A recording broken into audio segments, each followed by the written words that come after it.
Every night, you close your eyes for 8 hours, and in that time, your income drops to exactly zero. But in that exact same window, people like Bill Gates, Mark Zuckerberg, and Elon Musk generate millions of dollars while they are completely unconscious. It is mathematically impossible for them to work millions of times harder than you. We all share the exact same 24-hour clock. The massive difference in net worth isn't a result of a superior work ethic. It comes down to a different mathematical equation used to generate income.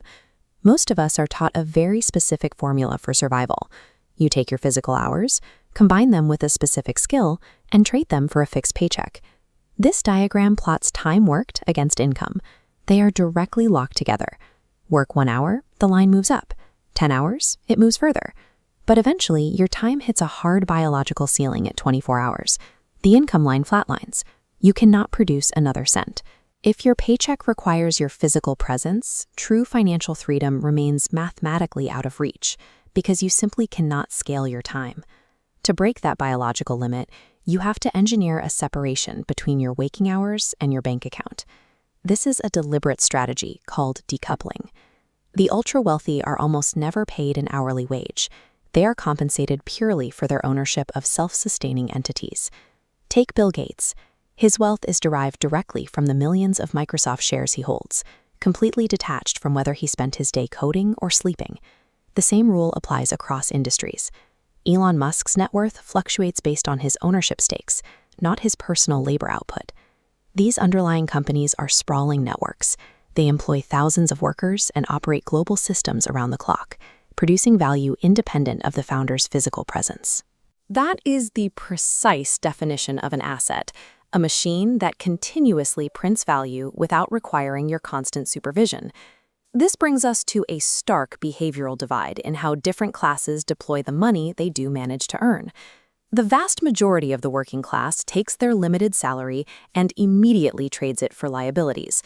A liability is anything that constantly bleeds its original value or demands a steady stream of your cash just to maintain it. Think of a car depreciating the second it leaves the dealership. The wealthy approach capital with the exact opposite goal. They channel their cash strictly into acquiring assets, vehicles that appreciate in value and generate their own independent cash flow. Acquiring shares in a company like Microsoft provides a stake in a massive physical and digital infrastructure that grows more valuable over time. One group buys systems that quietly put money into their pockets. The other buys things that constantly pull money out. You don't need to build the next tech giant to use this strategy.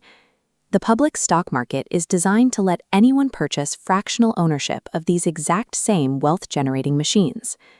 The transition from wage earner to owner relies on a very specific 4-step mechanical loop. Step 1 is simply to earn.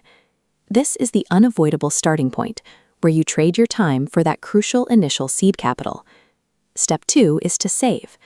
You have to force a mathematical margin between what you bring in and what you spend on liabilities. Step 3 is the critical trigger: invest. This is the exact moment you take your stored capital and convert it into equity. Finally, step 4 is to repeat. By running this cycle continuously over decades, your investments begin to produce their own compounding income. You have systematically removed the time variable from your personal wealth equation and replaced it with an asset variable.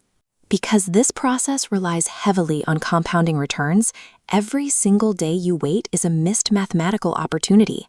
You have to start the cycle immediately to let time do the heavy lifting. It marks the exact point where you stop working to survive and force your money to work for you.